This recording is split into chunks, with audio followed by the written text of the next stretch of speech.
Hello, friends, and welcome to the Exams Made Simple. So, we are back again with the Hindu Complete Newspaper Analysis for 23rd of January 2025. Sorry, 26 जनवरी की parade के कारण मैं थोड़ा सा late हो गया video बनाने में, but anyhow now we have made the video. So I hope आप लोगों को कंटेंट अच्छा लग रहा होगा. Please do like it, do share among friends as well. इससे अच्छा कंटेंट आपको यूट्यूब पे नहीं अवेलेबल रहेगा. यूट्यूब का कहीं पे भी नहीं मिलेगा करंट अफेयर्स का. और दूसरी चीज़ कि जिन लोगों ने साल भर अभी थोड़ा अच्छा से काम नहीं किया है, पढ़ाई नहीं की है, उनके लिए मैं बता दूं कि हमने करंट अफेयर्स का कोर्स स्टार्ट किया है and the videos will be uploaded from 27th. हालांकि मैंने वीडियो डाल दिए हैं. जिन लोग भी कोर्स ज्वाइन करना चाहते हैं, करंट अफेयर्स का साल भर का करंट अफेयर्स रिवीजन होगा इसमें, और हर वीडियो लेक्चर आपको पीडीएफ में भी मिलेगा, वीडियो के फॉर्म में मिलेगा, उसमें क्वेश्चन भी मिलेंगे. तो अगर आप ज्वाइन करना चाहते हैं तो हमारे टेम्स आईएएस के ऐप से, टेम्स आईएएस का ऐप अवेलेबल है. जो लोग एप्पल पे हैं वो माई इंस्टीट्यूट का ऐप डाउनलोड करके मेरे को बता देंगे तो मैं बता दूंगा किस तरीके से ज्वाइन करना है. अगर कोई भी दिक्कत आती तो आप लिख सकते हैं. नीचे डिस्क्रिप्शन कमेंट में लिंक है. वेबसाइट पे भी अवेलेबल रहेगा कंटेंट, और आपको नॉट ओनली वेबसाइट, आपको ऐप पे भी मिल जाएगा. तो आई होप आप लोग ज्वाइन करेंगे एंड आप लोग को कंटेंट अच्छा लगेगा. स्टार्ट करते हैं आज की न्यूज़पेपर एनालिसिस को. सबसे पहले स्टार्ट करेंगे देखो आज लास्ट से, क्योंकि पहले 2-3 पेज तो बिल्कुल आज खराब आए थे, कुछ भी काम का नहीं था. हाँ, दुख भरी खबरें जरूर थी, तो वो हम डिस्कस करके आपका दिमाग नहीं खराब करना चाहते हैं. स्टार्ट करते हैं लास्ट के न्यूज़पेपर से, देखते हैं क्या क्या इंपॉर्टेंट न्यूज़पेपर एनालिसिस है. Let's see.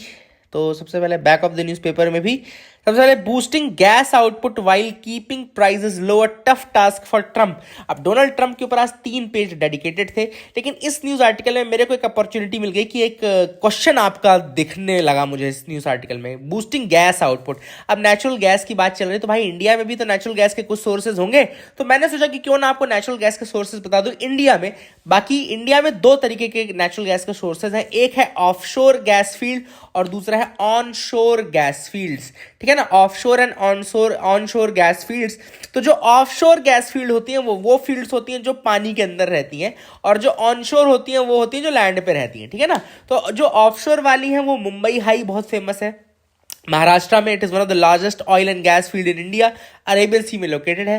Then Krishna Godavari basin, जो केजी बेसिन है, वो ऑफशोर है आंध्र प्रदेश में, एंड इसमें केजी D6 ब्लॉक बहुत जो रिलायंस ऑपरेट करता है वो बहुत फेमस है. वशिष्ठ S1 फील्ड भी है, ONGC ऑपरेट करता है. रावा फील्ड है, ये भी आंध्र प्रदेश में है, ऑफशोर है. इसके अलावा Cairns oil and gas Cambay basin को यूज करता है, वो ऑफशोर है, गुजरात में है ना. एंड ऑनशोर गैस फील्ड्स में आपका असम, अराकन बेसिन असम में, एंड मोरान एंड नाहरकटिया ये भी असम में है, याद रखिएगा. Then Tripura gas fields Tripura में है, जो कि ONGC मेंटेन करता है. कैम्बे बेसिन गुजरात में एक ऑनशोर भी है. राजस्थान बेसिन राजस्थान में है. बाड़मेर रीजन जो है that is known for natural gas. Barmer आपका कहाँ पर है? राजस्थान में. केजी बेसिन का एक ऑनशोर भी आंध्र प्रदेश में. तो I hope you got clarity regarding these. ये आपको समझ में आ गए होंगे नेचुरल गैस के सोर्सेज, ऑयल फील्ड्स के सोर्सेज. अब डोनाल्ड ट्रम्प एक्चुअली चाहते थे कि प्राइस कम रहे और आउटपुट बढ़ जाए. ऑब्वियस सी बात है, आउटपुट बढ़ाने के लिए दिक्कत ये है कि आउटपुट बढ़ाने के लिए पहले प्राइस बढ़ाना चाहिए. क्यों? क्योंकि इतना कम प्राइस है कि लोगों के लिए लुक्रेटिव नहीं लग रहा है, प्राइवेट इन्वेस्टर्स को लुक्रेटिव नहीं लग रहा है, इसलिए प्रोडक्शन नहीं बढ़ा रहे हैं. अगर प्रोडक्शन नहीं बढ़ाएंगे तो प्राइस ना घटेगा और ना प्रोडक्शन बढ़ेगा, तो दोनों चीज़ें जो है वहाँ पर अटक रही. तो I hope you got clarity regarding this first news article. आगे मूव करते हैं, देखते हैं और क्या इंपॉर्टेंट न्यूज आर्टिकल है जिनके बारे में हमको डिस्कस करना है. तो you can move ahead with me. आप बिल्कुल मेरे साथ आगे बढ़ सकते हैं. Gandhi and reflections on the idea of India past and present. अभी एक्चुअली गांधी जी की एक बुक है कृष्णा कुमार की, थैंक यू गांधी. तो उसमें गांधी जी का रेलिवेंस आज के टाइम में स्पेशली क्या रेलिवेंस रह गया है महात्मा गांधी का, उसके बारे में डिस्कस किया है. लेकिन वो हम डिस्कस नहीं करेंगे क्योंकि वो एक तो मेंस पॉइंट ऑफ व्यू से ज्यादा इंपॉर्टेंट है. लेकिन मैं आपको गांधी जी के किए गए कुछ काम जो अफ्रीका में उन्होंने किया था, जिसके ऊपर काफी क्वेश्चन आजकल यूपीएससी पूछ रहा है, वो बता देता हूं. सबसे पहले आपको याद रखना है कि उनके साथ पीटर मारिट्सबर्ग स्टेशन में बहुत बड़ा एक उनके साथ मिसबिहेवियर हुआ था जब उनको ट्रेन से निकाला गया था. तो स्टेशन कई बार पूछ लेते कौन से स्टेशन से निकली थी ट्रेन, तो पीटर मारिट्सबर्ग अफ्रीका में हुआ था. देन अफ्रीका में ही महात्मा गांधी ने नटाल इंडियन कांग्रेस की स्थापना की थी. 1894 में नटाल इंडियन कांग्रेस की स्थापना की थी. And this was founded to fight for the rights of Indian immigrants in South Africa. तो इंडियन इमिग्रेंट्स जो साउथ अफ्रीका जा रहे थे उनकी उनके राइट्स को प्रोटेक्ट करने के लिए नटाल इंडियन कांग्रेस बनाई गई थी। इसके अलावा it focused on ending discriminatory laws and in giving Indians a political voice. तो Natal Indian Congress 1894। Then marriage registration का एक इशू आ गया था 1906 में। He opposed a law which required Indians to register their marriages. वहां पे एक लॉ लाया गया जहां पे इंडियंस को कहा गया कि आपको अपनी मैरिजेस रजिस्टर की जाए करानी पड़ेंगी, अदरवाइज वो नल एंड वॉइड हो जाएगी। आप समझ रहे हो आप लोग? तो हम लोग मतलब शादी भी करें फिर वहां जाके रजिस्टर भी कराएं। तो मैरिज रजिस्ट्रेशन के इशू के अगेंस्ट भी महात्मा गांधी बोले थे and it was a major point for his resistance. उन्होंने सत्याग्रह की प्रैक्टिस एक्चुअली में अफ्रीका से ही स्टार्ट की थी। 1906 से 1914 तक उन्होंने वहां पे सत्याग्रह या फिर जो पैसिव रेजिस्टेंस होता है उसको दिखाया वहां पे एक तरीके से, है ना। And he mobilise the Indian community to protest peacefully and accept imprisonment also. उन्होंने 1910 में टोल्स्टॉय फार्म की स्थापना की थी। Established a self sustaining community near Johannesburg to support the satyagrahis and their families. तो टोल्स्टॉय फार्म उन्होंने 1910 में बनाया near Johannesburg to support the satyagrahis and their families. And एक उन्होंने इंडियन रिलीफ एक्ट 1914 जो है वो भी उन्हीं के कारण आया था। After struggle of Mahatma Gandhi 1914 में साउथ अफ्रीकन गवर्नमेंट ने रिकॉग्निशन ऑफ इंडियन मैरिजेस किया and abolition of poll tax भी एबोलिश कर दिया। तो इंडियन रिलीफ एक्ट जो था 1914 में ये महात्मा गांधी के कारण ही आ पाया। तो I hope you got clarity regarding that as well. अच्छा, आपके लिए बहुत छोटा सा सवाल है, which was the first hunger strike of Mahatma Gandhi in India? Bharat में महात्मा गांधी की पहली हंगर स्ट्राइक किसे मानते हैं? अगर आप बता पाए तो मजा आ जाएगा।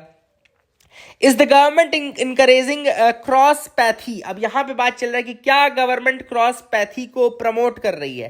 तो एक्चुअली न्यूज क्या है मैं आपको बताता हूँ। Let me tell you about the news also. यहां देखो मैंने क्या नोट्स रखा है कि नहीं रखा है। पहले तो ये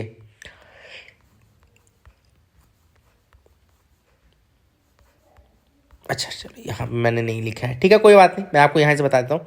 तो हुआ क्या है कि फूड एंड ड्रग एडमिनिस्ट्रेशन जो महाराष्ट्र का है उसने रिसेंटली एक डायरेक्टिव दिया जिसमें अलाउ किया होम्योपैथिक प्रैक्टिशनर्स को। अब ध्यान देना, होम्योपैथिक प्रैक्टिशनर्स को अलाउ किया जिन्होंने अपना एक सर्टिफिकेट कोर्स मॉडर्न फार्माकोलॉजी में कंप्लीट किया हो। मतलब कि आप होम्योपैथी के रहे हो प्लस आपने एक सर्टिफिकेशन किया हो ऑन मॉडर्न फार्माकोलॉजी कि वो प्रिस्क्राइब कर सकते हैं एलोपैथिक मेडिकेशन। अब आप समझ रहे हो, बस एक सर्टिफिकेट कोर्स आप करना पड़ेगा और आप फिर एलोपैथिक मेडिकेशंस दे सकते हो। This is now a very important thing which is there, है ना। और ये क्या कहलाती है, जब आप एक फील्ड के होते हैं, मतलब कि मेडिसिन की एक फील्ड होम्योपैथी है ना। होम्योपैथिक डॉक्टर अब अगर एलोपैथिक दवाई देने लगे तो उसको बोलते हैं crosspathy. This is known as crosspathy, है ना। तो याद रखिएगा इसको क्रॉस पैथी बोलते हैं।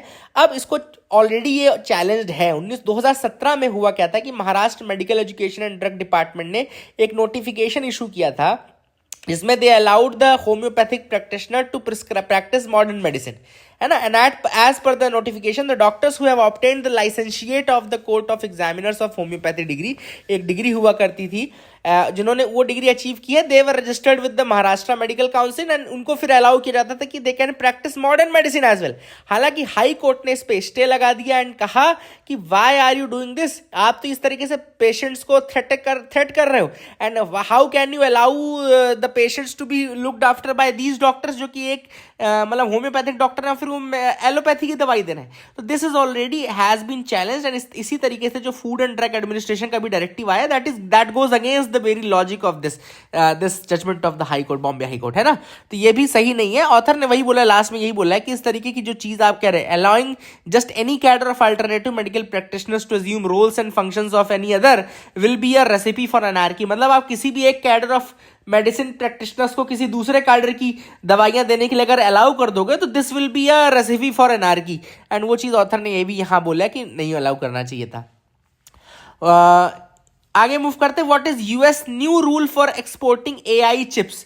अब एआई चिप जो है यानी कि आर्टिफिशियल इंटेलिजेंस रिलेटेड जो चिप्स एंड टेक्नोलॉजी है उसके लिए US bureau of industry and security ने इंट्रोड्यूस किया है tiered framework for licensing and export. मतलब थोड़ा एक्सपोर्ट को कंट्रोल करने के लिए, और ऐसा ना हो कि ये एक्सपोर्ट्स ऐसी कंट्रीज में करने लगे जो इसका मिसयूज करने लगे। इन सब चीजों को देखते हुए यूएस का जो bureau of industry and security उसने एक 3 टियर मैकेनिज्म बनाया है और उसके बेसिस पे वो डिसाइड करेंगे कि किसको ट्रांसफर किया जाएगा टेक्नोलॉजी, किसको ट्रांसफर किया जाएगा AI related technology and all, ठीक है ना, और किसको ऑपरेशन। तो that is the thing which is important. Let's see now कि ये टियर्ड मैकेनिज्म क्या क्या है। तो इस टियर मैकेनिज्म के अंतर्गत जो मैंने आपको बताया यूएस ने इसका एम क्या है, बेसिकली नेशनल सिक्योरिटी, मिसयूज को रोकना, और एआई का रिस्पॉन्सिबल डेवलपमेंट प्रमोट करना, ठीक है ना। अब कौन कौन सी टेक्नोलॉजी यहाँ पे इफेक्ट होगी, तो ऑब्वियस बात है advanced computing chips, closed AI models and software, ये सारी चीज़ें हैं इफेक्टेड रहेंगे इस कंट्रोल से। एंड इसका टीयर्ड फ्रेमवर्क है, तो इसमें बेसिकली पहला टीयर 1 जो है उसमें कोई रिस्ट्रिक्शन नहीं है, उसमें 18 ट्रस्टेड एलाइज हैं यूएस के, जैसे कि ऑस्ट्रेलिया, यूके, जापान, तो no restriction in 18 trusted allies. India नहीं है टीयर 1 में, इंडिया टीयर 2 में आता है, जहां पर रिस्ट्रिक्शंस है वॉल्यूम की, स्पेसिफिकेशंस की एंड मैंडेटरी ऑथराइजेशन लगेगा। तो इंडिया और चाइना आता है टीयर 2 कंट्रीज में, फॉर मतलब यूएस के लिए हम दोनों बराबर ही हैं, इंडिया चाइना। और तीसरे टीयर पे आती है complete restriction for arm embargo, जिसमें ईरान, रशिया, नॉर्थ कोरिया आ जाता है, ठीक है। तो कंप्लीट रिस्ट्रिक्शन वाले में नॉर्थ कोरिया, ईरान और रशिया आता है, तो 3 टीयर्ड हो गया, ठीक है ना। और ऑब्वियस सी बात है ये चूंकि बहुत ज्यादा इंपॉर्टेंट है advanced AI chips and all, तो इनको इनका रेगुलेशन इसीलिए जरूरी है ना, ताकि इसका मिसयूज रोका जा सके, साइबर अटैक्स ना हो, ह्यूमन राइट्स वोलेशन ना किए जा सके एआई टेक्नोलॉजी का यूज करके। लेकिन ऑथर ने वही कहा कि क्या इतना इफेक्टिव है, क्योंकि आजकल ये सारी टेक्नोलॉजीज हर जगह है, ये सारी चिप्स हर जगह है, चाइना भी बना रहा है, तो ऐसा नहीं कि आप इस तरीके से अवेल नहीं कर सकते। तो दूसरा ये ब्लैक मार्केटिज्म को और प्रमोट ही करेगा, तो it will also increase black markets, है ना। तो याद रखिएगा, I hope you got clarity regarding that. And India tier 1 से नहीं है, तो ऑब्वियस बात है कुछ रिस्ट्रिक्शंस तो हो ही सकते हैं, ऑथराइजेशन की जरूरत पड़ेगी ना, तो that is the thing which is important. I hope you got clarity. आगे मूव करते हैं, देखते हैं और क्या इंपॉर्टेंट न्यूज आर्टिकल है। एडिटोरियल में China's move must recast India's critical minerals push. अब यहाँ पर बेसिकली चाइना के ऊपर है एक्सपोर्ट कंट्रोल लिस्ट, उसने चाइना ने बढ़ा दी है। चाइनाज मिनिस्ट्री ऑफ कॉमर्स ने एक्सपैंड की है export control list by including 28 entities from US, effectively restricting their access to the swath of items classified under dual use export control। तो obviously बात है चाइना जो है वो क्रिटिकल टेक्नोलॉजीज और क्रिटिकल मिनरल्स जो है उनको रोक रहा है ना, दूसरी कंट्रीज तक जाने से। अब तो देख लेते हैं चाइना ने क्या किया है। चाइना बेसिकली इंडिया बेसिकली बहुत सारे मेजर्स लिए हैं ताकि उनके क्रिटिकल मिनरल्स का डेवलपमेंट हो सके, जैसे कि mines and mineral development and regulation amendment act 2023 लेकर के आए। इसके अलावा हमारे जम्मू कश्मीर में लिथियम के डिपॉजिट्स भी मिले, लेकिन ये सब अनटैप्ड रह चुके हैं, अभी तक इनको टैप नहीं किया गया है because of the lack of bidders and all, है ना। प्राइवेट इन्वेस्टमेंट नहीं आ रहा है, बिडर्स नहीं आ रहे। इसके अलावा हमने खनिज विदेश इंडिया लिमिटेड भी बनाया ताकि हम ओवरसीज इन्वेस्टमेंट को अट्रैक्ट कर सकें। हमने कई एक्सप्लोरेशन लाइसेंसेज भी ले आए, जहाँ पे हमने special reimbursement of exploration cost भी हमने बोला कि हम 50% आपको वापस भी कर देंगे, है ना। All this things are there, but अभी तक प्रपोज्ड हुए काफ़ी चीज़ें, बट अभी भी हम अच्छा नहीं कर पा रहे, क्योंकि एक तो हमारे पास टेक्नोलॉजी नहीं है, इनके एक्सट्रैक्शन की टेक्नोलॉजी बहुत महंगी होती है, वो टेक्नोलॉजी हमारे पास है नहीं। और दूसरी चीज़ कि हमारे यहाँ प्राइवेट इन्वेस्टमेंट इतना ज़्यादा है नहीं अट्रैक्ट करने वाला, ठीक है ना। याद रखिएगा इंडिया के क्रिटिकल मिनरल्स के लिए 30 मिनरल्स की लिस्ट इंडिया ने निकाला था, मिनिस्ट्री ऑफ माइंस ने। कौन कौन से 30? तो antimony, beryllium, bismuth, cobalt, copper, gallium, germanium, graphite, hafnium, indium, lithium, molybdenum, niobium, nickel, phosphorus, potash, rare earth element, rhenium, silicon, strontium, tantalum, tellurium, tin, titanium, tungsten, vanadium, zirconium, selenium, cadmium and platinum group elements, PGE जिसे बोलते हैं। तो ये 30 जो elements हैं they are under the critical minerals category. I hope you got clarity regarding that as well. आगे देखते हैं, space telescope stumbles on rule breaking black hole. अब एक ब्लैक होल मिला है JWST को, यानी कि नासा के जेम्स वेब स्पेस टेक्नोलॉजी को। याद रखिएगा नासा के जेम्स वेब स्पेस टेक्नोलॉजी को मिला है। एंड चंद्रा एक्सरे ऑब्जर्वेटरी जो है they have discovered a bizarre black hole, एक बहुत ही अजीब तरीके की ब्लैक होल उनको मिली है। इस ब्लैक होल का नाम क्या है? LID 568। It's a unique black hole, LID 568, LID 568 है। सबसे पहले हम बात कर लेते हैं सुपर मैसिव ब्लैक होल्स की। तो सुपर मैसिव ब्लैक होल्स मतलब कि जिनका मास रेंज करता है from millions to billions of solar masses, है ना। एंड ये न्यूली फाउंड ब्लैक होल मिली है LID 568। इसके कैरेक्टरिस्टिक्स हैं कि it has low mass supermassive, it is a low mass supermassive black hole. Size बहुत ज़्यादा है बट इसका मास बहुत ज़्यादा नहीं है। And it's feeding rate is 40 times beyond the Eddington limit. अब यहाँ पे दो चीज़ें हमको टर्म समझ में आएगा, एक है Eddington limit. What is this Eddington limit?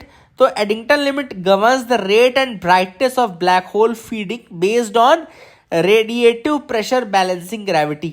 तो कुल मिलाकर के किस रेट से वो फीड कर रही है ब्लैक होल आपकी, वो लिमिट जो होती है वो एडिंगटन लिमिट कहलाती है। तो Eddington rate is like speed limit of how fast a black hole can eat matter. कितना जल्दी ब्लैक होल एक मैटर को खा सकता है, वो एडिंगटन रेट होता है, ठीक है ना। मतलब जब एक ब्लैक होल पुल करता है गैस एंड डस्ट को, तो material gets super hot and glows brightly, creating pressure that pushes outward. This outward pressure can balance the black hole's pull, stopping more matter from falling in, है ना। तो याद रखिएगा Eddington limit बोलते हैं इसको। एंड जब बहुत ज्यादा तेज खाता है कोई ब्लैक होल, तो उसको बोलते हैं सुपर एडिंगटन, है ना। तो that is Eddington rate. I hope you got clarity regarding Eddington rate in this. इसके अलावा नेशनल हेल्थ मिशन के बारे में आया था कि it has curved several public health concerns. तो नेशनल हेल्थ मिशन के बारे में आपको बता दूं कि नेशनल हेल्थ मिशन 2013 में स्टार्ट किया गया था। इट वाज स्टार्टेड इन 2013 और इसका एम था to provide universal access to equitable, affordable and quality health care services. Basically ये इसका एम था। की ऑब्जेक्टिव्स थे यूनिवर्सल एक्सेस, मतलब कि लोगों को सभी लोगों को क्वालिटी हेल्थ केयर सर्विस मिले, इवन मार्जिनलाइज कम्युनिटीज़ को। हेल्थ सिस्टम को स्ट्रेंथन करने का मेन एम था कि हेल्थ इंफ्रास्ट्रक्चर को इंप्रूव किया जाएगा। Human resource development, health care professionals के नंबर बढ़ाने थे, कम्युनिटी पार्टिसिपेशन बढ़ाना था। इसके कुछ कंपोनेंट है इस नेशनल हेल्थ मिशन के। National rural health mission NRHM है, NUHM national urban health mission है। इसके अलावा reproductive maternal newborn child and adolescent health and nutrition RMNCH+A है ना, जो कि फोकस करता है health care services for women, child and adolescent, है ना, उनकी मोर्टेलिटी मॉर्बिडिटी को कम करने के लिए।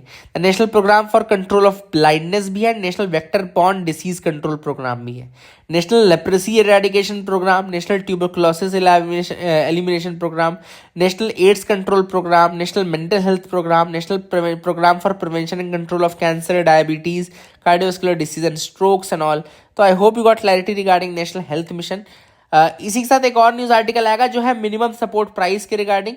तो याद रखिएगा मिनिमम सपोर्ट प्राइस का रिकमेंडेशन कौन करता है, तो CACP यानी कि commission for agriculture cost and prices करता है। अप्रूवल इसका देता है CCEA यानी कि cabinet committee on economic affairs, जिसको कि प्राइम मिनिस्टर हेड करता है। एंड कौन कौन से क्रॉप्स पे MSP दिया जाता है, वो है राइस, व्हीट, मेज, barley, ragi, सोरघम and pearl millet. ये तो हो गया आपका सीरियल्स में। देन पल्सेस में ग्राम यानी कि चना, पिजन पी, अरहर यानी कि तुअर, देन उड़द, मूंग, लेंटिल यानी मसूर, इन दालों पे मिलता है MSP। एंड ऑयल सीड्स में groundnut, soybean, sunflower, sesame, safflower, groundnut, soybean, sunflower, sesame, safflower. And cash crop में cotton, sugarcane, tobacco, jute, raw jute and flax seed. And other crops में rape seed and mustard, copra for coconut, dehusked coconut and dry ginger. याद रखिएगा recommendation CACP यानी कि cabinet commission for agriculture cost and prices से आता है और वो बेस्ड रहता है cost of production, demand and supply, इन सब के ऊपर बेस्ड रहता है। तो I hope you got clarity regarding that. एज भी समझ में आ गया होगा, ये दोनों ही न्यूज आर्टिकल आपको समझ में आ गए होंगे। अब लास्ट न्यूज है flagship scheme for girl child has help defeat bias. अब इस जिस स्कीम की बात चल रही है वो है बेटी बचाओ बेटी पढ़ाओ, यानी कि save and educate the girl child campaign, जो कि स्टार्ट किया गया था 2015 से हरियाणा राजस्थान से, हरियाणा राजस्थान बोल रहा हूँ, पानीपत इन हरियाणा से स्टार्ट किया गया था जनवरी 22 2015 से। ठीक है, तो 10 साल होने वाले हैं, उसके लिए बताया गया कि क्या क्या इसके बेनिफिट हुए हैं। तो बहुत सारे बेनिफिट हुए। सबसे की एलिमेंट जो था वो था enforcement of PCP and DT यानी कि pre conception pre Natal diagnostic techniques act, जिसमें कि ये है किया गया कि किसी भी जगह पे भ्रूण का परीक्षण, लिंग परीक्षण ना किया जाए तथा वहाँ किसी तरीके से अबॉर्शन ना कराया जाए अगर टाइम निकल गया तो। और बेटी बचाओ बेटी पढ़ाओ बहुत सक्सेसफुल रहा, जिसमें चाइल्ड सेक्स रेशियो तो इम्प्रूव हुआ ही हुआ है। जैसे कि 918 था 2014-15 में चाइल्ड सेक्स रेशियो, तो वो बढ़ करके 930 हो गया है नेशनल सेक्स रेशियो, है ना, not child but national sex ratio has improve from 918 in 2014-15 to 913 2023-24। ठीक है, इसी तरह अलावा ग्रॉस एनरोलमेंट रेशियो भी काफ़ी ज़्यादा बढ़ गया है। So that has been from this video. I hope you like the video. Please like share subscribe, keep loving us, keep sharing us. Thank you, have a nice day.